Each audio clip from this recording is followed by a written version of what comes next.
Hey guys, and welcome on into another episode of Picks on Net, NHL Picks and Stats. I'm your host, Terry Edelman at T Picks over on X. And first thing I guess to mention is that I did change the show name, obviously, a little bit. Instead of Picks and Predictions, Picks and Stats now. I figured it's a better name with the fact that I give out a lot of stats on the show. And of course, a lot of the viewers that watch give out a lot of stats as well. So little change up there, a little bit change up with the graphics. And that's basically all to announce. Nothing else has happened tonight of any importance that I can think of. If anybody else can think of anything that's happened today, maybe let me know in the comments. But no, of course, a lot has happened tonight. And I'm so glad that I'm doing this show, obviously. I may have missed some comments. I'm sure there's going to be a lot of comments. I'll get to them in a little bit. But first, people that have no idea what I'm talking about, because there might be viewers that don't. The Minnesota Wild general manager Bill Guerin made the biggest trade in franchise history this evening. By far the biggest trade ever in the history of the franchise. Trading for Quinn Hughes from the Vancouver Canucks. The Canucks getting Marco Rossi, Zeev Buum, Liam Ogren, and a 2026 first-round pick. I have so many feelings about this deal. Of course, the first thing is absolute excitement that the Wild have acquired a player like Quinn Hughes. He instantly becomes the best defenseman that's ever played for this franchise. Yes, better than Ryan Suter. This is just a huge addition. Now, then I also have to look at the players going. Marco Rossi, I've been so fond of Marco Rossi. People were calling him a bust. I've always believed in him. I used to use the hashtag don't trade Rossi because I did not want him traded. I guess I should spoiler or jump in the middle here. People that are expecting Picks on Net, it's going to happen later on. But of course, news here, I have to talk about this. People wanted me to talk about this. So we will be getting to the picks. This is going to be a long episode. If you don't want to hear about this trade and you're not watching live, skip ahead if you like. But that being said, back to this. I did not want Marco Rossi traded. I really didn't. Zeev Buum, I was so absolutely excited when the Wild were able to, when he dropped in their laps. And he has the potential to be similar to Quinn Hughes, I think, when all is said and done. Liam Ogren has really played well his last few games, is another first-round pick. All three of these guys first-round picks. It's a great haul for the Vancouver Canucks, who desperately need this. The Canucks have been kind of sitting in that retooling type thing, which is not the way to go when you have the roster that the Canucks have. They need to tear it down. Now, this is not necessarily tearing it down. You're getting Marco Rossi, who's going to jump right into your top six. Zeev Buum, who's going to be a top pair defenseman for the Canucks for a long time. Liam Ogren, we'll see what happens with him. And the 2026 first rounder, unfortunately for the Canucks, I don't think that's going to be a very high first rounder. Of course, I don't think Bill Guerin's done. What this tells me here is that Bill Guerin is going all in. You are trading for Quinn Hughes, who will be playing for the Wild this year, and he is signed next year as well. After that, he is a UFA. He can go anywhere he wants. I've talked on previous shows, and it's crazy that it has to be the Wild that did this, but I said on previous shows that anybody trading for Quinn Hughes, not named New Jersey, was making a huge mistake. So the team I cheer for goes and trades for Quinn Hughes. Now, when I said that, it's under the assumption that he does end up leaving and goes and plays with his brother in New Jersey. If Quinn Hughes likes it here in Minnesota and he signs long-term, then this was a huge win for Bill Guerin. If the Wild go anywhere in the playoffs, now making the second round doesn't make this a win, but if the Wild go to the conference finals, if this trade is what they needed to push them through, then this trade is a win. But Quinn Hughes could very well leave. And then you don't have Quinn Hughes and you don't have those 3 young players and that first round pick, which would be an absolute disaster and set the Wild back many years. So now there is a third option that maybe Bill Guerin negotiates with Quinn Hughes, and maybe next year it becomes apparent that he's not going to re-sign in Minnesota, that he does want to go to New Jersey.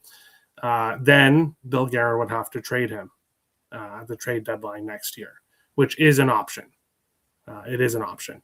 Is he going to get that? No, he's not going to get that. Now, you would probably still get a good haul for Quinn Hughes, but not that. Unless the team you trade him to has assurances that he will sign a long-term deal. But in my opinion, Quinn Hughes, if he leaves Minnesota, he's going to New Jersey. He's not going to leave Minnesota to go anywhere else. If he leaves Minnesota, he's going to play with his brothers. Otherwise, maybe he signs here long-term. And then the Wild have this a stud defenseman for the rest of his career. We will have to see. But, wow, I'm still in shock. I'll kind of tell you what happened. So I was obviously preparing for this show because 13 games tomorrow, a lot to do. And I jumped on X and jumped on my phone on X, and I saw messages, and I clicked on it, and I saw someone had sent me a message from Elliot Friedman, and I clicked on it, and it said Quinn Hughes to Minnesota. So immediately when I saw that, I thought, okay, this is some a bogus Elliot Friedman account that is just tweeting this, and there's no way that this is actually Elliot Friedman tweeting that Quinn Hughes went to Minnesota. And I click on his profile and see the amount of followers and see that it's him, and it was an absolute shock that this happened. And still, over an hour later, I am still shocked at this.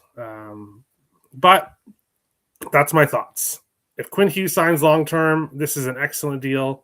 This is either going to be a fantastic trade or this is either going to be the best trade in franchise history for the Wild or the worst trade in franchise history for the Wild. I don't think there's any in between, unless you move him at the deadline next year and get a similar return, which would make it kind of in the middle. But yeah, that's my thoughts. Let's see how bad the chat is. Not too bad. Okay. I'm not gonna go through every comment here because I do kind of want to get to the show. Obviously Robert, a Wild fan as well, super excited. No, I'm not saying the Wild are going to the Cup, but I do think after this trade, I think the Wild are finally going to win a playoff series. I'm confident because I don't think Bill Guerin is done. I don't think he's done. Trying to get there. There we go. Does everything. He's a leader. Yeah. There's just not just obviously what he does on the ice, but off the ice. Robert's freaking out. There we go. Crystal, hey Terry, hope you're well. Yeah, I'm not doing too bad. I am obviously my brain is all over the place because I'm trying to focus on getting the show ready for tomorrow. I'm trying to focus on tomorrow's games, and then the biggest trade in franchise history happens. So yeah, I'm kind of all over the place, but doing pretty well. Stop Geo, how's it going? Terry, happy to finally be able to catch a live show again. Been a bit. Like, I've been crushing it, man. Yes, thank you, Nick. I've been doing pretty well. Obviously, last night was not that great at all. It was a bad day, but it's gonna happen. It's gonna happen. Emergency press conference. Yeah, basically. The Wild gave up a lot. They did. Terry, weren't you a big Rossi and Buell fan? 4 first rounders with no guarantee he resigns, or Billy G already checked with Quinn, he'll resign July. Michael Russo has tweeted that, according to sources, there is no assurances at all that Quinn Hughes is going to resign. The Wild did not make this trade with any kind of assurance that he would resign. Now, Bill Guerin does know him pretty well. So we'll see. But yeah, either this is the best trade in franchise history or the worst trade in franchise history. If he leaves for nothing, then I'm going to be very upset because the Wild are going to be back.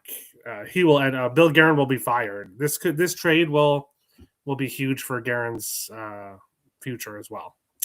This is a huge fix to the scoring problem the Wild been having. Yeah, I don't think they're done. I do not think they're done.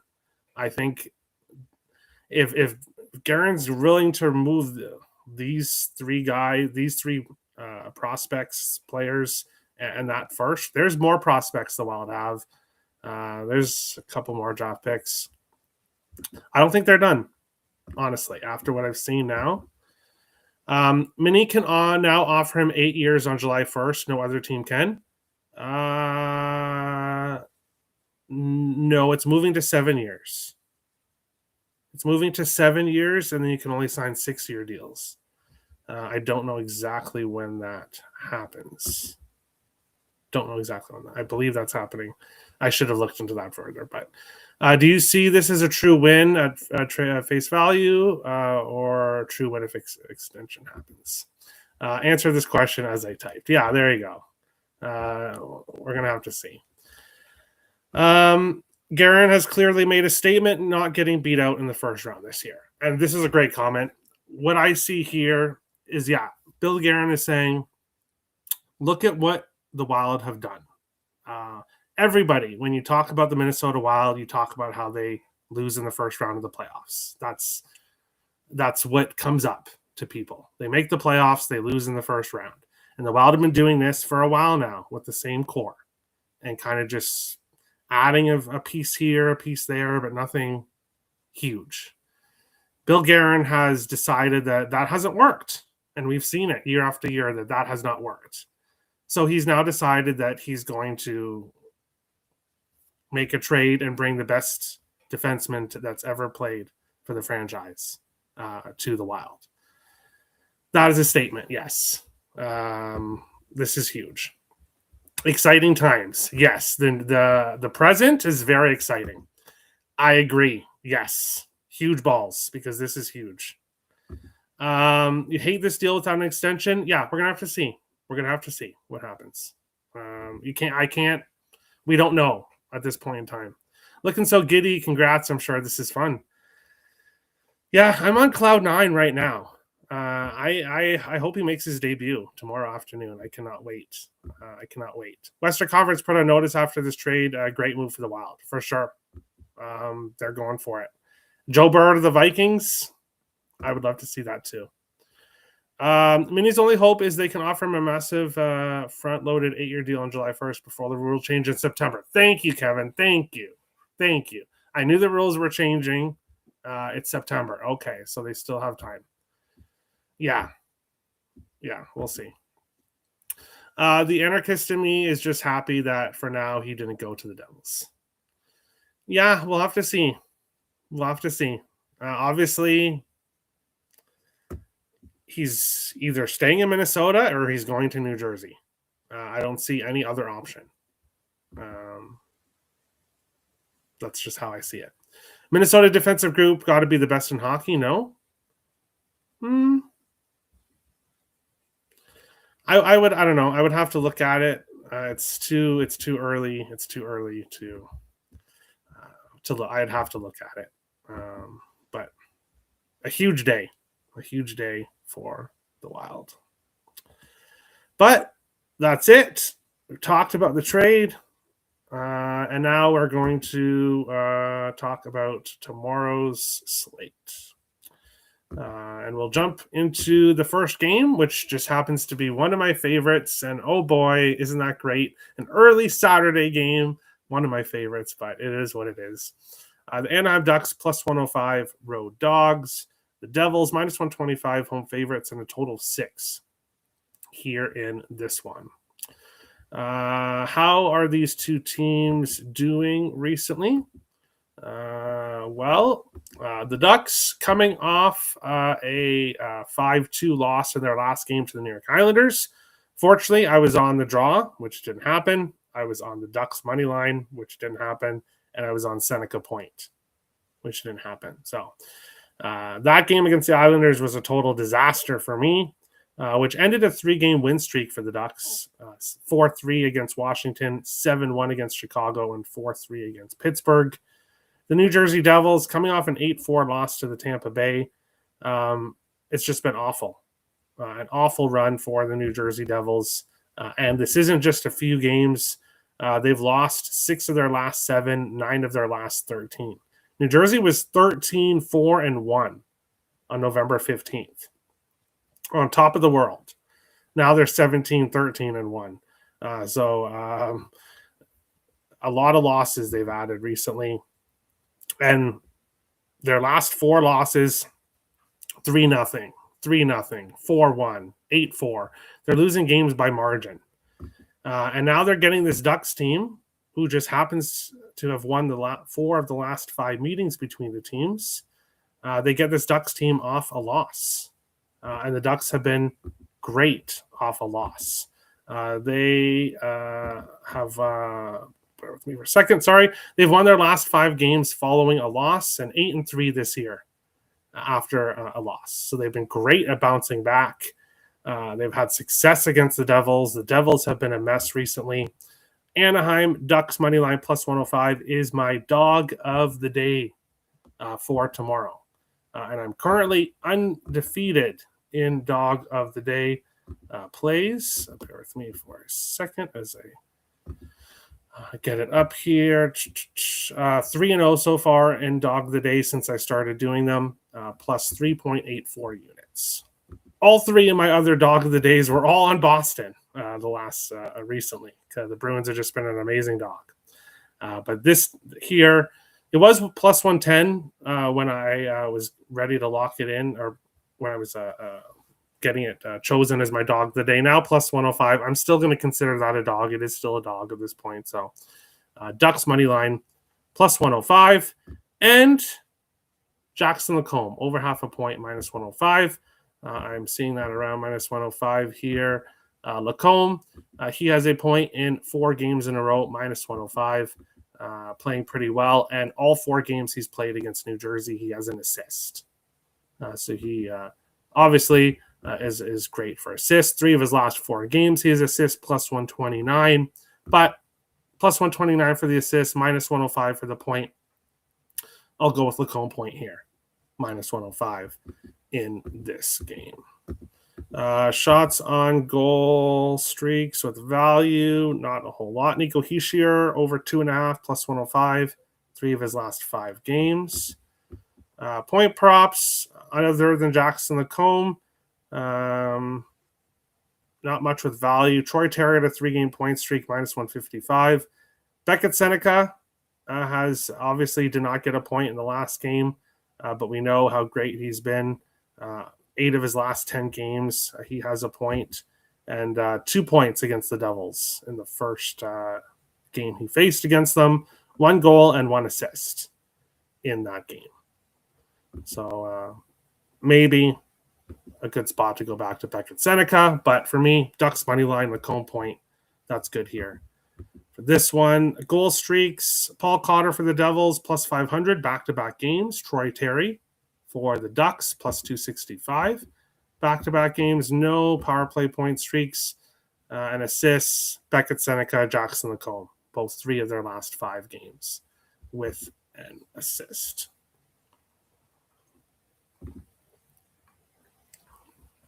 All right. Let's see. I'm happy for you all. I heard my Flyers were interested, but yeah, it wasn't going to happen. Yeah, I don't see. Well, first of all, I didn't really see him to Minnesota, but I did not think Bill Guerin would be doing that. But yeah, there was absolutely no way he was getting traded to a division rival of the Devils. He's not going to leave Vancouver and go and play against his brothers in their division. Now, if he got traded there, that would be a big mistake by the Flyers, for sure. Kaprizov to New Jersey for Luke and Jack now. Maybe? No, I'm kidding. No. New Jersey would not do that, of course. 3-1 Blues now. Yeah. I don't know. I mentioned that game. I don't know. Hamilton, 3 goals in 3 games versus Husso. Okay. Seneca, goal and assist. Yep. Ducks money line. I agree, Robert. I agree. But we will continue on along with our next game, which is the Ottawa Senators and the Minnesota Wild. The Sens, minus 105. Road Dogs, the Wild, minus 115. Home favorites. A total of 5.5 here in this game. How does tonight's events affect this Wild team? Because it has to have some kind of factor. I would think that players are going to be excited. Obviously, it hurts to lose some of these young players. Marco Rossi, especially, has been building chemistry with his teammates more the last couple of years. Ziad Boom, obviously, newer player, and same thing with Ogren. But you have to think that acquiring a player of Quinn Hughes' stature might just give this Wild team a little bit of an extra pep in their step here in this game. They've won back-to-back games. Overall, I believe in the top 5 in the league. They're tied for 5th. Tied for 5th in the NHL right now. A point away from being tied for 3rd. So the Wild in a very good position standing-wise, and now they just added Quinn Hughes. I would think it might give them some kind of jump here. How these teams played recently? Well, Ottawa had lost 3 games in a row against the Rangers, St. Louis, and New Jersey before beating Columbus in their last game. Losing to New Jersey, who can't beat anybody right now, is not good. Losing to St. Louis, who's winning tonight, but still is not a very good team, is also not a good loss either. And beating Columbus in their last game, while a lot of teams have kind of beat Columbus recently. The Wild, during that road trip, back-to-back losses against Calgary and Vancouver, followed that up with a 4-1 win against Seattle.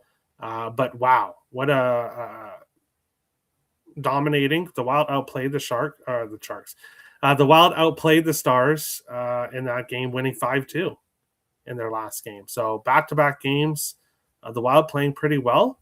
How these teams done against each other in the past?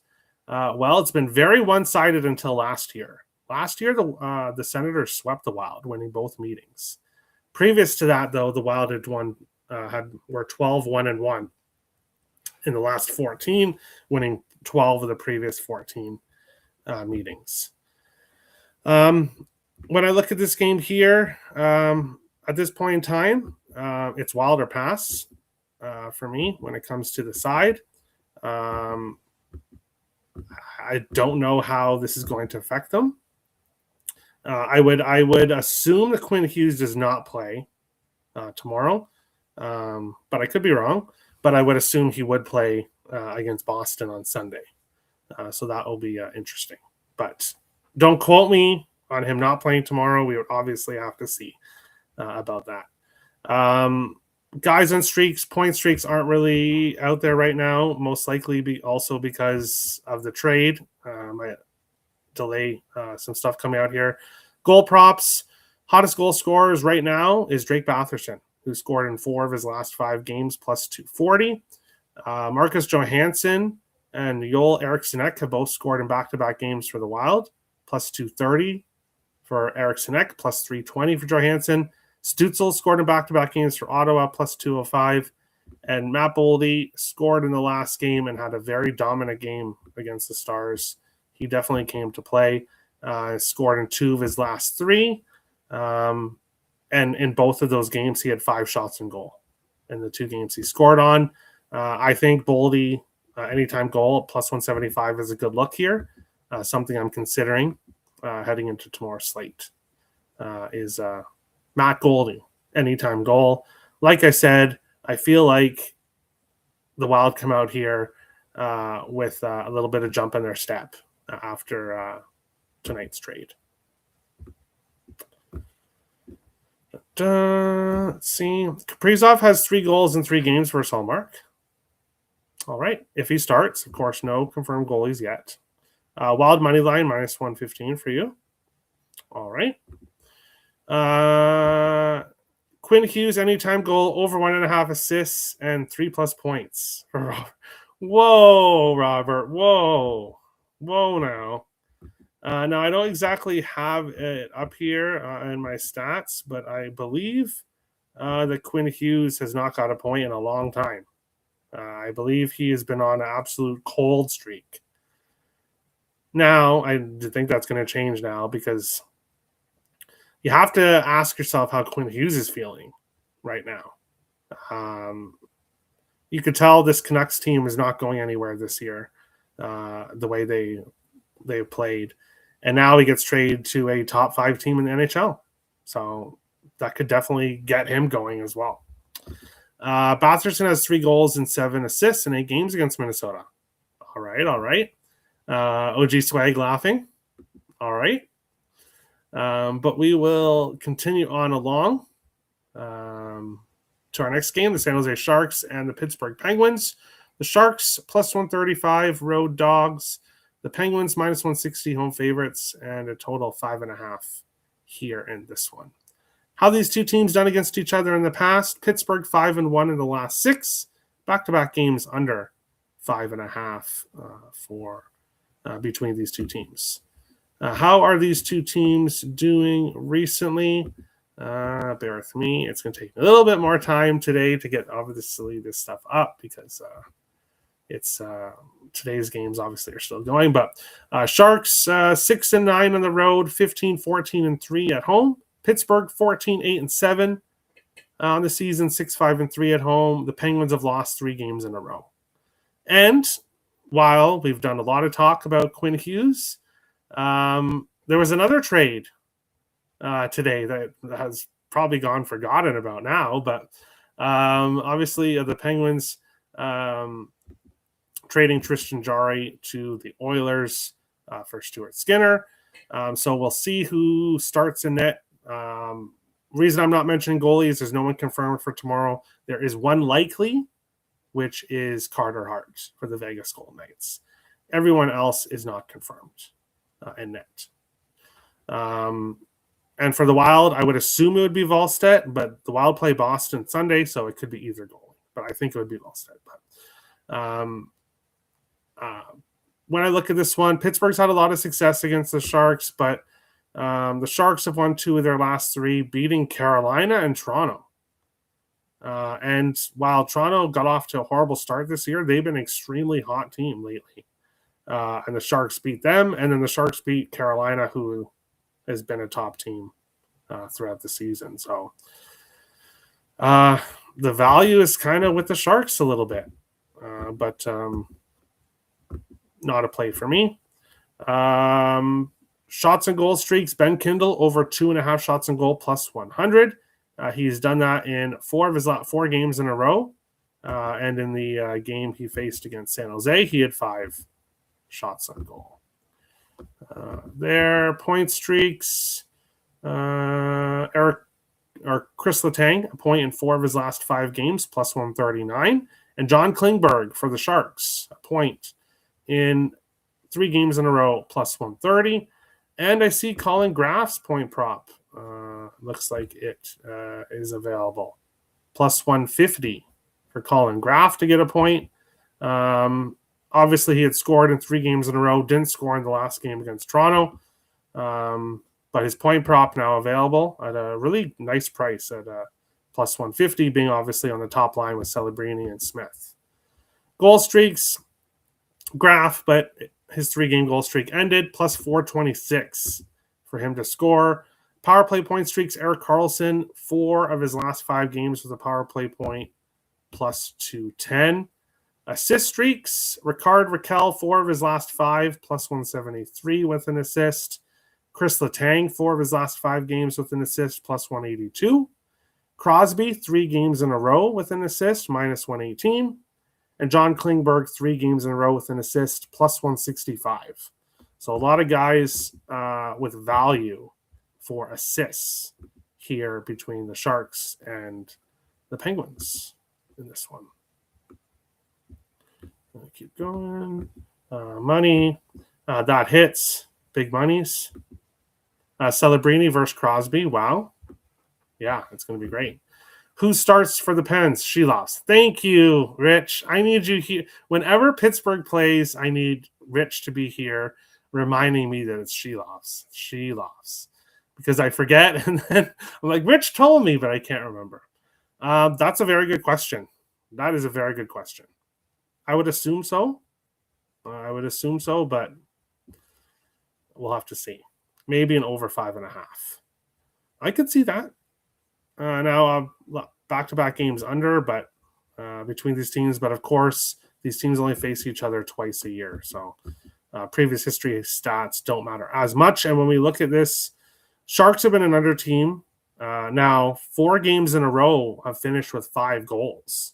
So 3-4-1 games and then the 3-2 against Toronto. So the Sharks have gone very close to going over 5.5. But Pittsburgh, for their last 5, they have gone over 5.5. The only game that they didn't was against Dallas, which was 3-2. So yeah, both of these teams I could see an over. They've been getting incredibly close with usually 5 goals in a game. So we'll see.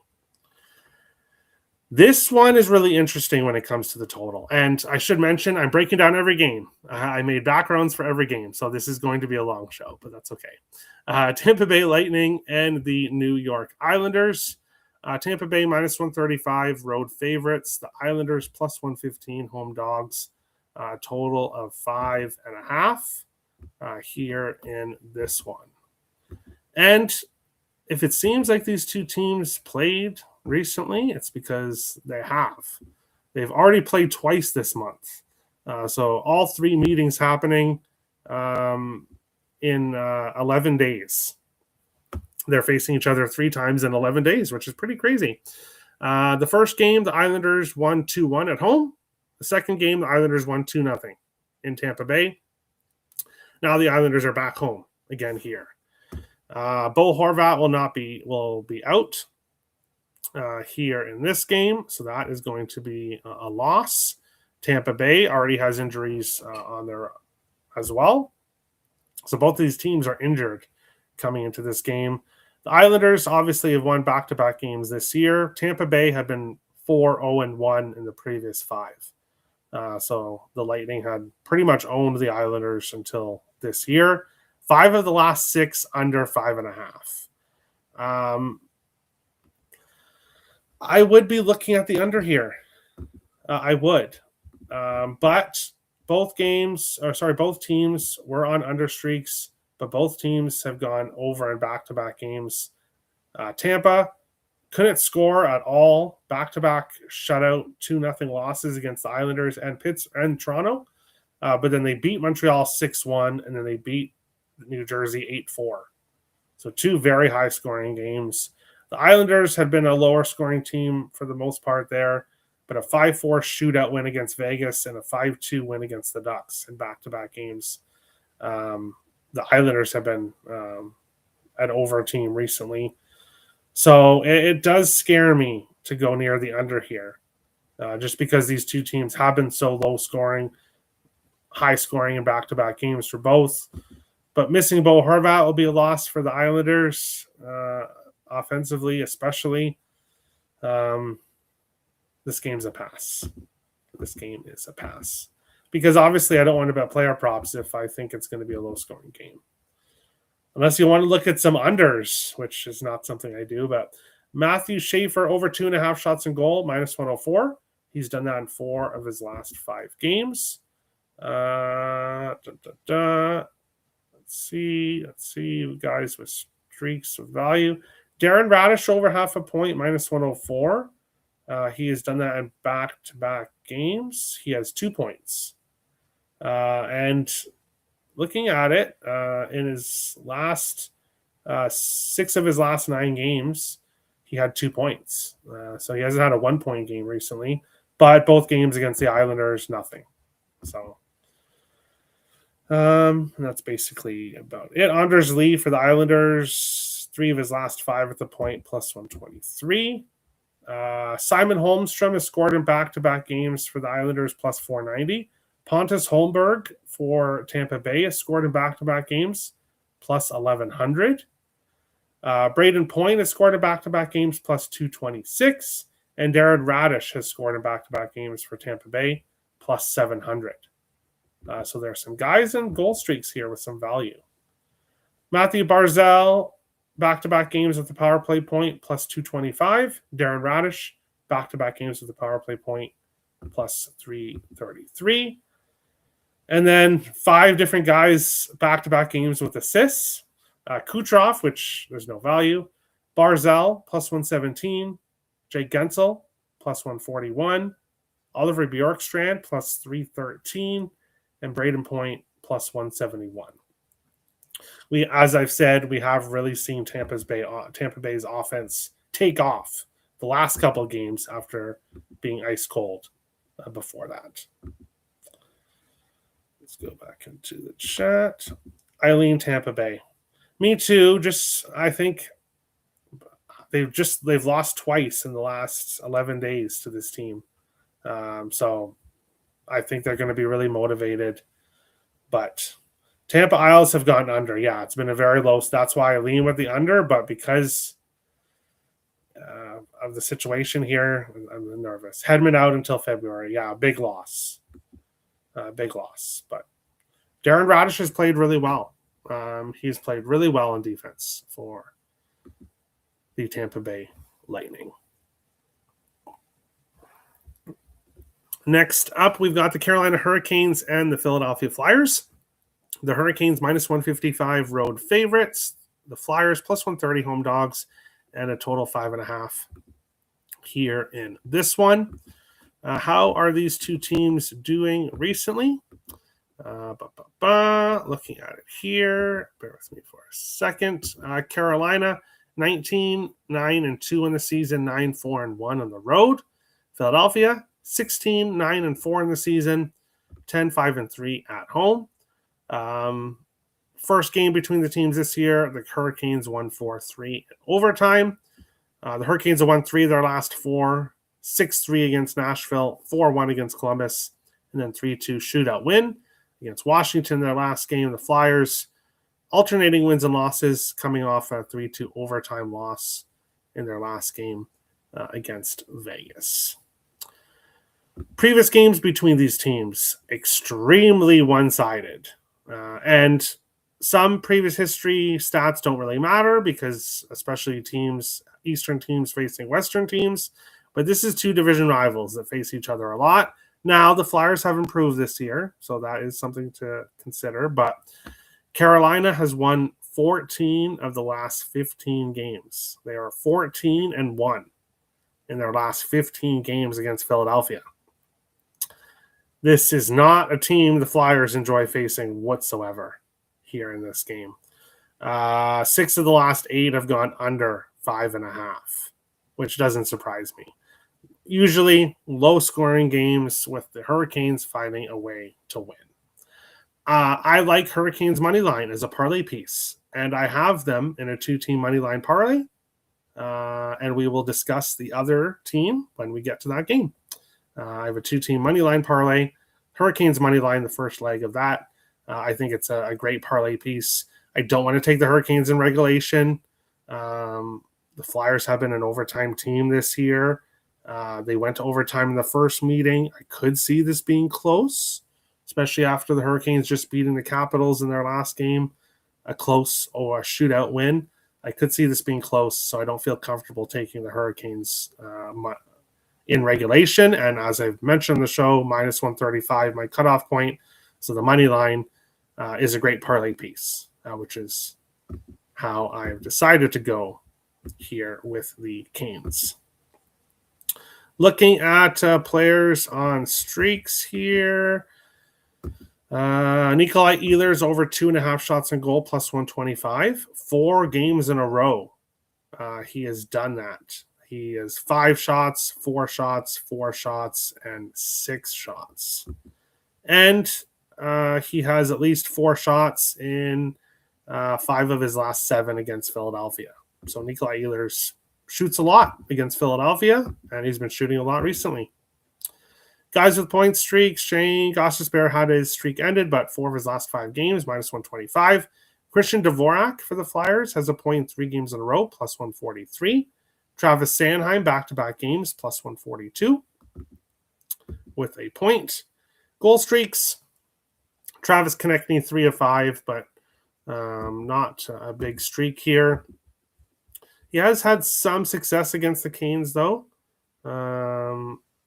What had scored on them in 5 of 6 games, but 3 games in a row. He has not scored against them. No power play point streaks and assist streaks here. Christian Dvorak, 3 games in a row, plus 259. Gostisbehere had his streak ended up, but 4 of his last 5 games, plus 105. And Travis Sanheim, back-to-back games with an assist, plus 186 here in this one. Let's go to the chat. First period over 1.5, maybe? Really? Okay. Or Philly goalie saves, because Carolina averages, that's what they do. They shoot the puck a lot. They just shoot the puck a lot. Jackson Blake Point has 3 points in 4 games versus Philly. All right, I like it, Robert. I like it. A Sabres hater. Hey, I'm not really much of a Sabres. Well, okay, I do shit talk the Sabres a lot, but it's nothing personal. It's just the Sabres. They just need to. I don't know. Nothing against Sabres fans. I just want the team to finally turn things around because it's been way too long. Shane Gostisbehere anytime goal versus former team. All right. Man, cha-ching, Wednesday and Thursday, go Sabres. There you go, Sean. There you go. Zegras, Philly. He's done very well. He's done very well, Kelly. Nice to see you live, Kelly. It's nice to see you on the live show. This is my first time catching you on your channel. Thank you, Adriana. I appreciate that. It's hurtful. Well, I don't mean it to be hurtful. I want the Sabres to do well, and yes, they've won some games recently, which is great, but the franchise needs to turn things around because it's been, almost 15 years since they made the playoffs? So I don't mean to be hurtful. I don't like to see that. It's not what is my intention. It's just something to talk about with the Sabres because that's just how it's gone. But I wish them the best. Welcome. Yes, welcome. But we'll continue on along with our next game, which is the Edmonton Oilers. LOL, you're awesome, Terry. Well, thank you. I appreciate that. But Edmonton Oilers and the Toronto Maple Leafs. The Oilers minus 115, road favorites. The Leafs minus 105, home dogs, and a total of 6.5 here in this one. And again, who's going to start in net is going to be determined here. In this one, is Tristan Jarry going to make his Oilers debut, or will Calvin Pickard start? We will have to see. Edmonton has won 3 of their last 4 games. 9-4 against Seattle, 6-2 against Winnipeg, 4-3 overtime loss to the Sabres, and then a 4-1 win against Detroit. In their last game, Toronto had been on a nice win streak, but actually they've lost 2 of 3, but both in overtime. 2-1 shootout loss to Montreal, 2-0 win against Tampa Bay, 3-2 overtime loss to the Sharks. How have these teams done against each other in the past? Toronto has won 4 of the last 5 between these teams, and a lot of high-scoring games. 5 of the last 6 have gone over 6.5. The one game that didn't finished with 6 goals. So it was close. When I look at this game, I want to take the over. The Oilers are right now an over machine. 3 really high-scoring games in a row. 4-1 against Detroit in their last game, but a really bad spot for Detroit. They couldn't score anything really in that game. But the issue is Toronto is pretty much a dead nuts under team right now. Their last 3 games, 2-1, 2-0, and 3-2. So the Leafs, I don't want to take an over with the Leafs, but I do want to take an over with Edmonton. And previous history says over. So I lean with the over here, but I don't like it at 6. I wish it was a 6 here. But you can't expect to see a 6 between these two teams. Finnegan upstairs likes the dog, which I guess is the Leafs here. So I guess he likes the Leafs here for this one. For people wondering what am I talking about, my dog upstairs is barking. So if you can't hear him. But guys on streaks here in this game. Darnell Nurse over 2.5 shots on goal, plus 143, 4 games in a row. So Nurse has been shooting the puck a lot, and now facing Toronto here, his home province team, obviously from Hamilton, but Toronto the closest team to him. Zach Hyman over 2.5 shots on goal. He's minus 132. He had 7 shots in the last game and shoots the puck a lot against Toronto. At least 3 shots on goal in 5 of his last 6 against Toronto, but minus 132 would have to be a partly piece there. Guys on streaks, point-wise, Connor McDavid over 1.5 points, 4 games in a row, plus 105. Matthias Ekholm over half a point, plus 160, 4 games in a row with him. Morgan Riley, back-to-back games with the point, 3 of his last 5, plus 100 for Riley. And then Nugent Hopkins, Matthews on point streaks, but not good for parlay pieces. Matthews has scored in back-to-back games. He's plus 125, and he's also scored in 3 of his last 4 against Edmonton. So Matthews' success against the Oilers. Draisaitl, McDavid, power play points 3 of 5, but that shouldn't be too surprising. Ryan Nugent Hopkins assist plus 110, 3 of his last 5 games. But that's basically it here for this one. I'll go to the chat. Welcome to the chat. Yes, welcome. I purchased your play from Picks and Parlays. It was a winner. Oh, thank you. I appreciate that. I appreciate that a lot. Owen Tippett assist for me. Owen Tippett assist. Oh, in the last game. All right. Best of luck. Crosby chasing Mario's point record. Over 1.5 points for Crosby. Over 2 points. Sprinkle. All right. I like it.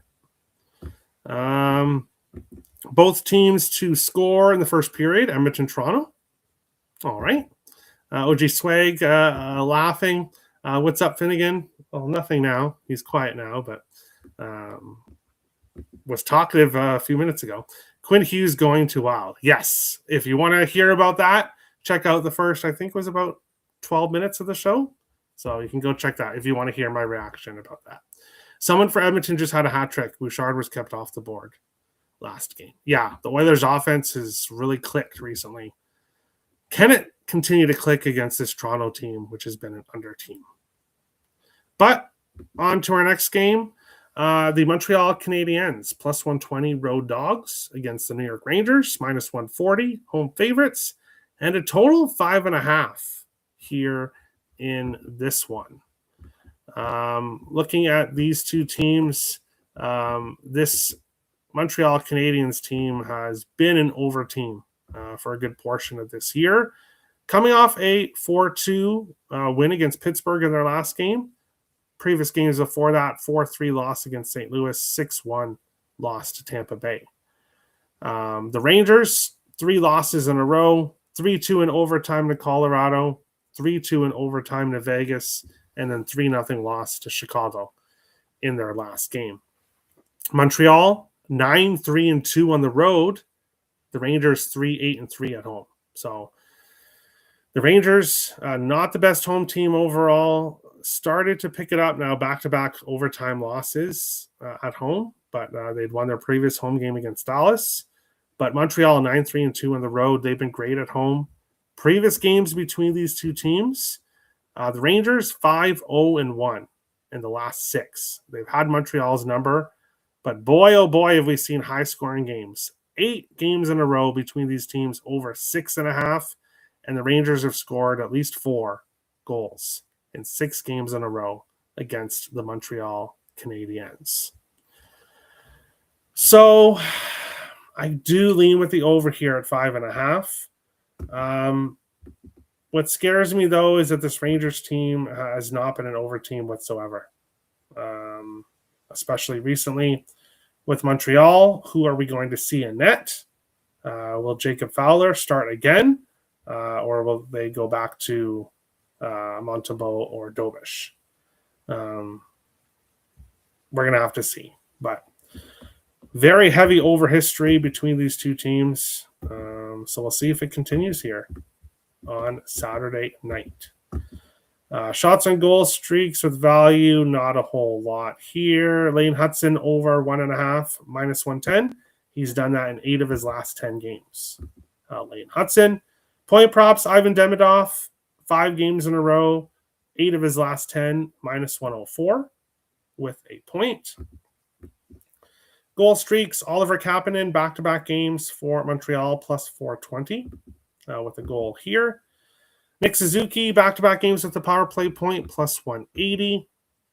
Assists, Ivan Demidov, 5 games in a row with an assist, plus 160. And in the only game he faced against the Rangers, he had an assist. We will go back to the chat. I was late. Hey, no problem. No problem. You can go watch it at the beginning. Art Dice said, get in Rangers unders. Arthur's honorable. Wager talk info. Okay. Yeah. The Rangers have been an under team. That's why I'm not betting the over. Montreal has been an over team. The Rangers have been an under team. Previous history heavy to the over. So do lean with the over, but the Rangers' recent stretch of games scare me with that. But on to our next game, the Vegas Golden Knights and the Columbus Blue Jackets. Vegas, minus 150. Road favorites. Columbus, plus 125 home dogs. And a total of 6 here in this one. And this is a really interesting game here. We have this Vegas Golden Knights team coming in 15-6-9 on the season, 8-2-5 on the road. They are an overtime machine. Columbus 13-12-6, 6-4-3 at home. Columbus also has gone to overtime a lot. Vegas has won 4 of their last 5 games. 4-3 shootout win, 3-0 against New Jersey, 3-2 overtime win to the Rangers, 5-4 shootout loss to the Islanders, and then a 3-2 overtime win against Philly in their last game. So 3-0-1 to start this road trip so far. Columbus has lost 4 games in a row. 2-0 to Washington, 4-1 to Carolina, 6-3 to Ottawa. So 3 multi-goal game losses for Columbus Blue Jackets. How did these two teams do against each other in the past? Vegas, 4-1-1 in the last 6 meetings. Back-to-back games under 5.5 between these two teams. For me here, this is the second leg of my 2-team parlay. Give me the Carolina Hurricanes money line parlayed with the Vegas Golden Knights money line for plus 175 here in this game. Vegas, obviously, good numbers against Columbus in the past. Vegas finding ways to win right now, but not a team that you can bet in regulation. Vegas, if you're betting Vegas in regulation, you're not winning money. But if you're betting Vegas money line, you are making money line. And as I've said previously, minus 135 is as far as I'll go. Minus 150 is out of my range. So it would have to be Vegas in regulation, which I'm not comfortable with doing, obviously. So Vegas money line is a good parlay piece. Obviously, I don't give out a lot of parlays. I'm much more of a single bet type of guy. But with money line favorites, this is a good spot, I think, to parlay these two together. Plus 175 for Canes and the Vegas Golden Knights, both on the money line here. Looking at guys on streaks here in this game. Kirill Marchenko over 2.5 shots on goal, plus 100, 4 of his last 5 games. Mark Stone point. Now, it's minus 230, so of course a parlay piece, but 14 games in a row, Mark Stone has a point. Now, 3 games in a row against Columbus, no points. So Columbus has kind of been a team that's been able to stop him, unlike most teams. Jack Eichel over 1.5 points, plus 175. He's done that in 4 games in a row. Eichel's been red hot. Pavel Dorofeyev, minus 109 with a point, back-to-back games. Braden Bowman, back-to-back games with a point, plus 157. And Dmitry Voronkov for the Blue Jackets, back-to-back game with a point, minus 110 here. In this one, goal streaks, Voronkov has scored in back-to-back games, plus 250. Marchenko has a power play. Marchenko and Voronkov, both have power play points in back-to-back games. Marchenko plus 300, Voronkov plus 450. Assists, Braden Bowman back-to-back games plus 293 with an assist. Eichel 4 games in a row, but minus 135. No value there with his assist prop. We will continue on along here. Chat gave out good info if Dober starts, opposing team scores first. Yes, that was Jonathan Davis, who likes to mention that. Zibanejad point 17 of 19 games New York Rangers has played. He's been great, yes. Werenski point or assist, Columbus player. Yeah, he's their best defenseman for sure. I'll tail it, brother. Awesome. I'd love to hear it, OG. I will be attending the Blue Jacket game. Awesome, Timothy. I know you are a Blue Jackets fan, so you might not like this parlay, but we'll see what happens. I like that parlay, Vegas and Carolina. Me too, Robert. Me too. Obviously, I like it. I've been told that Columbus was bag skated big time before this game. 25th anniversary night for them. Ooh, that's interesting. Because it can go either way when you have the big celebration before the game. It can go either way. So we'll have to see. We'll have to see what happens. There goes your boy Rossi. Yes. Check out the beginning of the show for my thoughts on the trade. Appreciate it. Got it at plus 179. Very nice. Very nice. Let's go. But we'll continue on along with our next game, which is the Washington Capitals and the Winnipeg Jets. The Capitals minus 130 road favorites. The Jets plus 110 home dogs, and a total of 6 here in this one. How have these teams done against each other in the past? Washington 6-1-2 in the last 9 meetings. 4 of the last 6 going under 5.5, and 2 of the last 3 going to overtime. We've seen a lot of close games between these two teams in the past. But, of course, most of those games likely had Connor Hellebuyck in net. And as we've seen, this Winnipeg Jets team is not the same without Connor Hellebuyck. Now, to be fair, they were losing some games before he got injured. But since they've been injured, Winnipeg has been in free fall mode. Their last 3 games, 6-2 loss to Edmonton, 4-3 loss to Dallas, 6-3 loss to Boston. They had that players-only meeting loss, and since then, or the players-only meeting, and since then they've won 1 game, and they've lost 4. So Winnipeg is in big trouble right now. This Washington Capitals team off a loss. It would have to be a Washington or pass for me here in this game. Previous games have been pretty close between these two teams. So we'll see if that's the case here. Shots and goal props, I don't see anything with value. Point props, Gabriel Velarde. 5 games in a row with a point, minus 115. Of course, Alexi Protas had his point streak snapped in the last game, but 4 of his last 5 and 7 of his last 10 with a point, plus 126 for Protas. Velarde has scored in 3 of his last 5 games, plus 249. So definitely value with Gabriel Velarde. Kyle Connor assist 5 games in a row, minus 130, but not a lot of value there with the assist prop here in this game.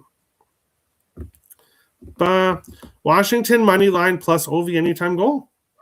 I could see it. This feels like an OV goal spot, just with how Winnipeg can't stop the puck right now. They're in big trouble. So Tom Wilson point, anytime goal, OV point or points. Wouldn't surprise me if he got 2 goals. Oh, Crosby, well, the Russian grade 8 still doing it. Yep. Those two will be they're rivals, obviously, but they aren't rivals that despise each other. They're still friendly when they talk. But it's negative -3 outside right now. I hope Quinn Hughes is ready. He was in Vancouver. He's used to cold too, Robert. It's all good. It's not like he's coming from LA his whole life and then moving to Minnesota. But Velarde, agree. Yes. Awesome, Kelly. On to our next game, the Detroit Red Wings and the Chicago Blackhawks. Detroit minus 170 road favorites here. The Blackhawks plus 145 home dogs and a total of 6.5 here in this game. As I talk about this game, the Blackhawks currently losing 3-1 in the third period to the St. Louis Blues. So obviously this is a second night of a back-to-back for the Blackhawks. They did start Spencer Knight here on Friday, so it should be Arvid Soderblom in net for this one.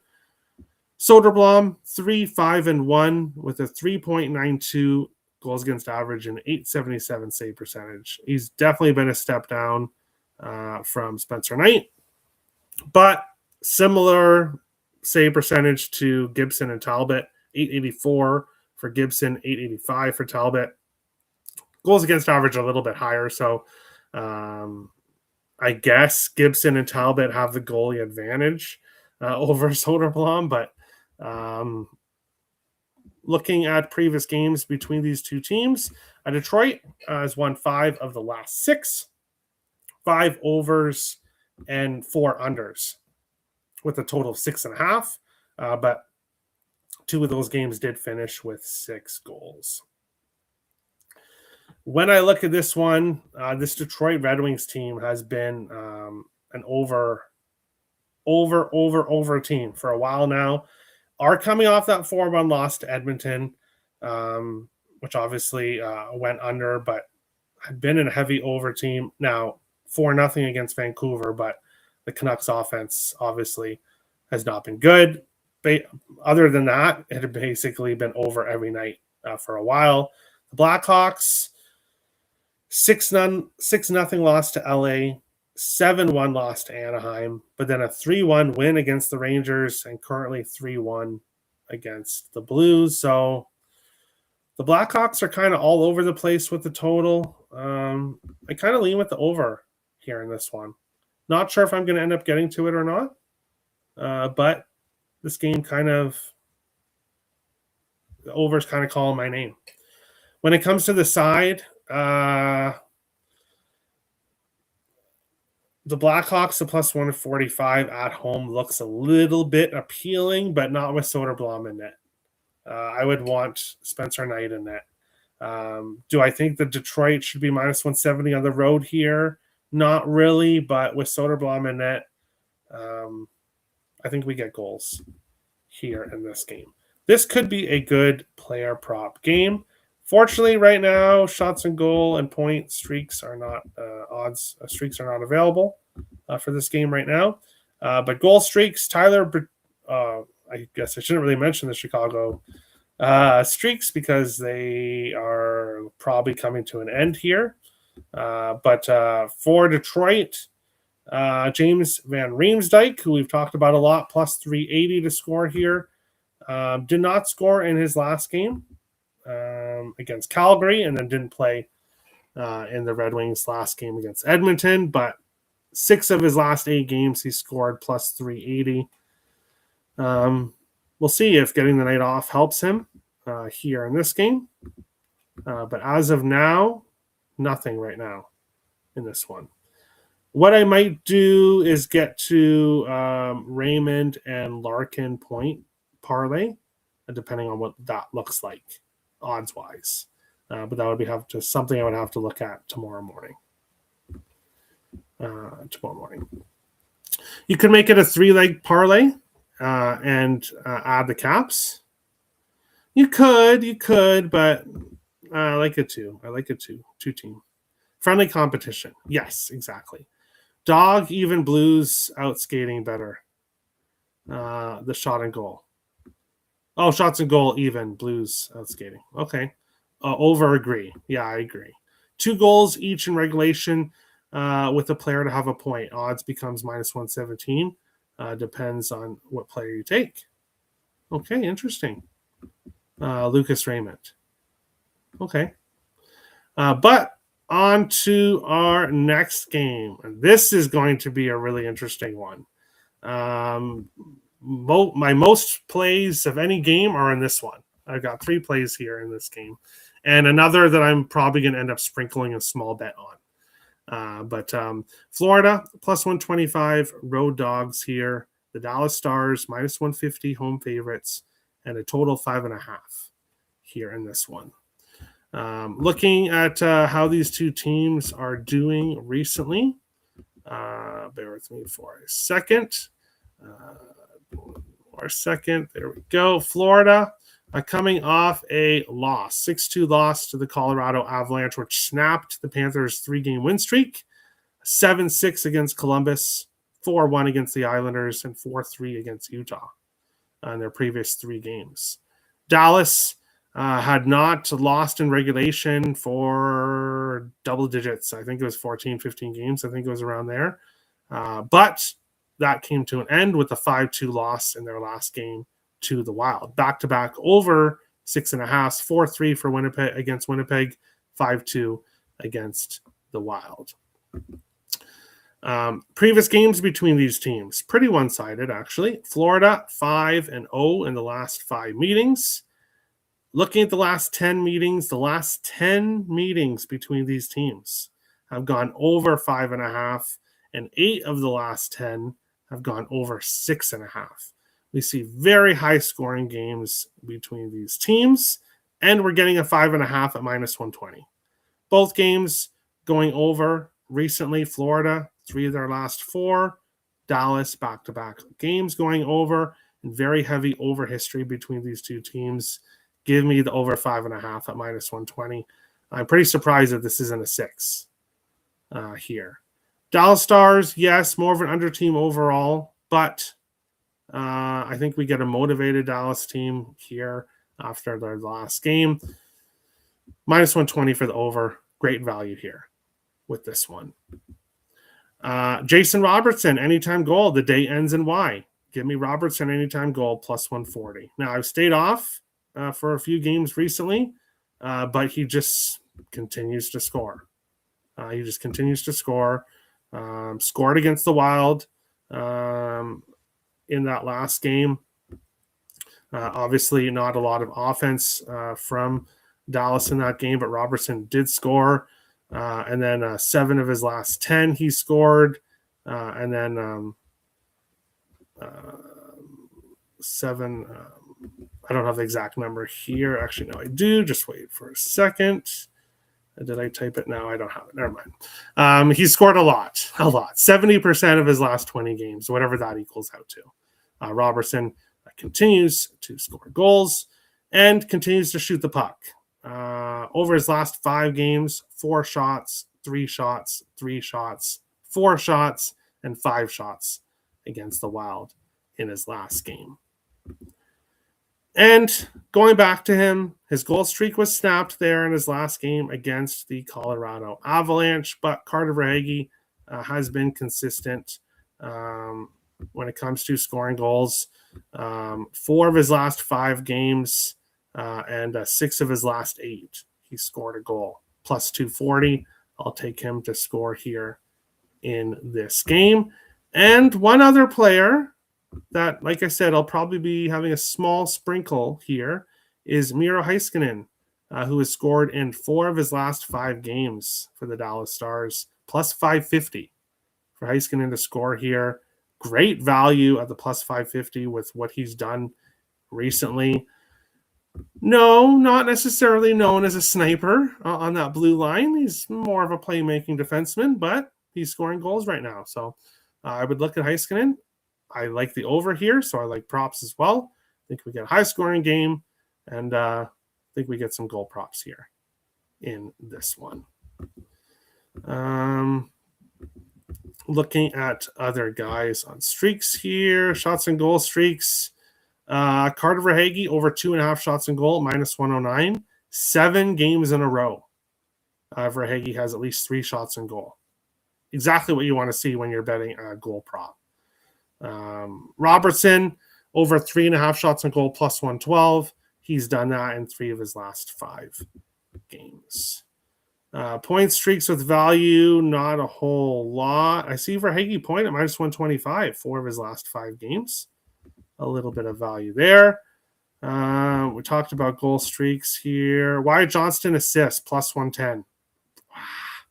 I don't want to add any more, but Johnston assist, plus 110, 4 games in a row, 7 of his last 10, and 5 of his last 7 against the Panthers. Johnston has an assist. So I want to see what Dallas's lines look like. I know that Rope Hintz is likely out with injury, which means Wyatt Johnston's probably going to get some more ice time. So Johnston assist, probably something I'm going to have to look at adding as well here in this game. Really hoping for goals here in this game. Ovechkin has 58 goals in 76 games versus Winnipeg, 1-1 versus Cromwell. All right. 1-0 Kraken. It was Marchment. Thank you. Keep me updated on that game because we all know what I'm looking for in that one. Dylan Gunther, anytime goal. Over 5.5. I like it. Bouncing out. Watch the rest of the show later. Thank you, Terry. Thanks, chat. Thanks, Kelly. Thanks for coming on in live. Wish I would have took Marchment by himself. I paired it with Bedard. Oh, no. He's on fire, J-Rob. Yeah, he is. He is. Basically, talk about him every day. If the day ends in Y, we're talking about Robertson. I can only get a 6 for the Stars. Ooh, probably still taking the over 6, minus 101. Yeah, some books have the 6. I still like it at 6. The 2 games were 2 of the last 10 were pushes, but 8 went over. I think we got a high scoring game. Robertson plus 100 to make Team USA. Remember what I sent you? Yeah, Robert sent me that in the chat. But we'll continue on along. 2 more games left, and we're finally towards the end of the show. An hour and 15 minutes. Not too bad, actually, for almost the whole slate and the trade reaction at the beginning.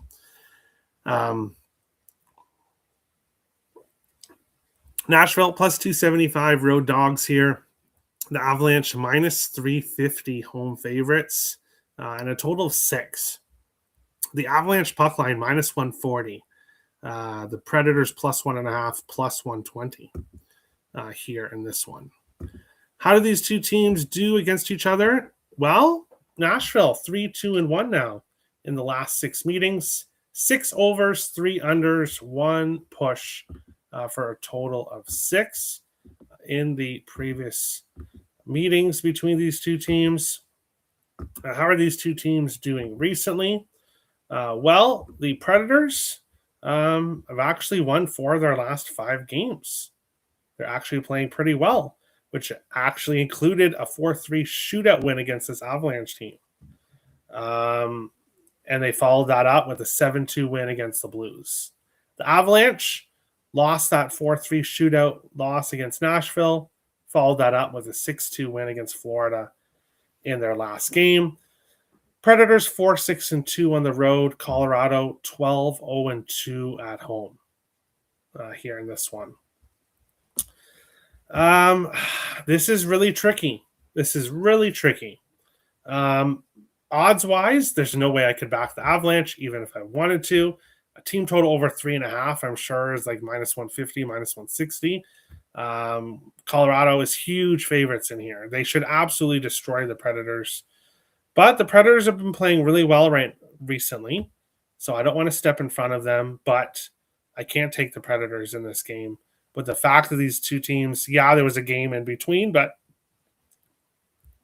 Colorado just lost to this team, and they don't lose to very many teams this year, as we've seen. So when it comes to the side here, I think this is an extremely tricky game to bet a side in. But looking at guys on streaks, shots on goal streaks, Nathan MacKinnon over 4.5 shots on goal. I know that's high, 4.5. So he would need to get 5 shots, but he's done that in 7 games in a row, plus 113 for MacKinnon to get 5 shots on goal. Here, point props. Luke Evangelista continues to produce for Nashville. 4 of his last 5, 8 of his last 10 with a point, plus 120. Ryan O'Reilly, 4 of his last 5 games, plus 110. Marty Necas, over 1.5 points, plus 160. 4 of his last 5 games. Brent Burns, 4 of his last 5 with a point, plus 125. And Brock Nelson, 4 of his last 5 with a point, minus 130. No value there at minus 130, but lots of value with other props here in this game. Assists, Luke Evangelista, 4 of his last 5, 8 of his last 10 with an assist, plus 215 for Luke Evangelista. Assist, if I was getting to a prop in this game, it would probably be Luke Evangelista. He's been playing really well, and there's a ton of value. I would go with the point prop there. But there we go. Let's go back to the chat here.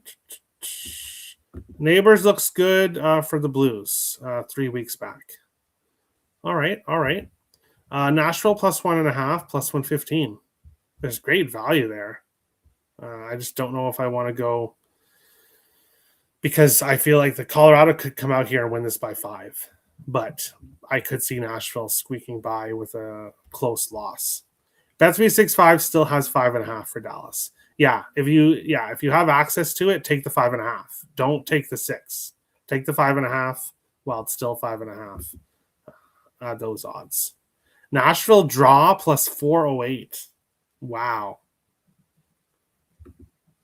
that's really high. Over 6 minus 125. Goal and first 10. Price not available.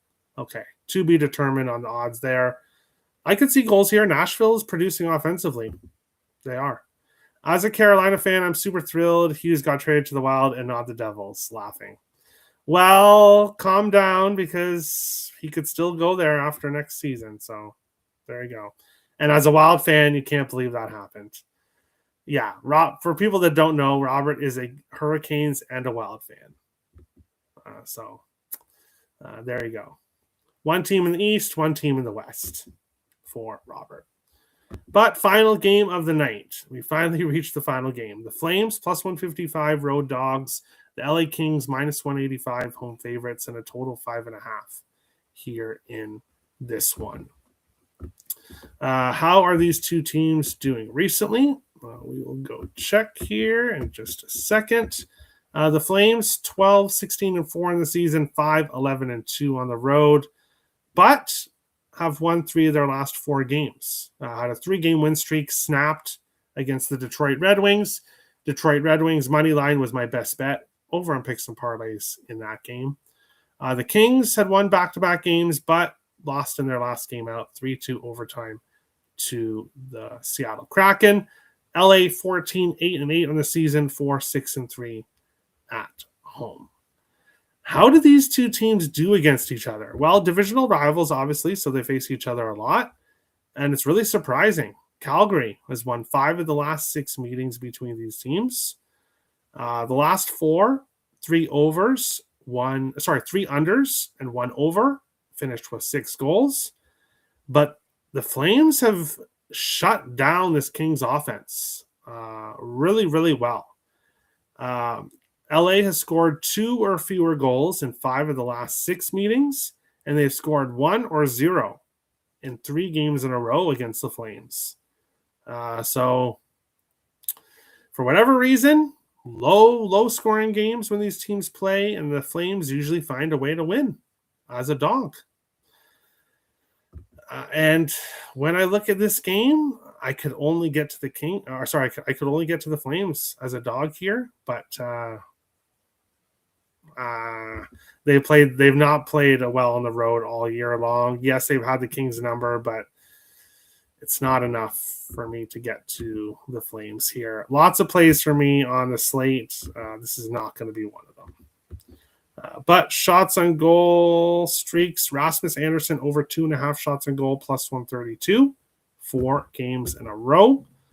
Not a lot of streaks when it comes to points or goals or power play points. Nazem Kadri assist, 3 games in a row, plus 123. Adrian Kempe assist, 3 games in a row, plus 116 here for today's slate. But we'll go back into the chat here and we'll finish up. 1-1 Utah, Nick Schmaltz. No, I want Gunther. Let's go Utah. Yes, I want to see Utah score, but Gunther. Go Sabres, the only team. So Terry, you're wild, and Sabres go Terry. Okay, Shawnee. Okay. I took a small play for Utah in regulation. Okay, I hope they get the job done for you. Gavin McKenna, you are a Canuck. We'll see. We will see. But that is today's show. Thank you everyone for watching. If you're looking for premium plays, head over to picksandparlays.net or hit the join button and become a YouTube member. For those that are new, every Saturday, members of the YouTube channel get my entire betting card. It's all my premium plays, all my free plays. I post them all tomorrow morning on the post section on the YouTube channel for members only. So $4.99 a month. You get early access to videos, and you get my entire betting card on the Saturday slate. So I'll be posting that tomorrow, probably around noon Eastern, once I've locked in all my plays. But that's today's show for the Saturday slate. And, of course, the Quinn Hughes trade reaction at the beginning. Appreciate you going live. Appreciate you joining, OG. Nice to have you in the live chat. But thank you, everyone. Best of luck on the Saturday slate. And we'll see you back again tomorrow night sometime for the Sunday slate. Thank you guys for watching. Best of luck, and we'll see you on the next one.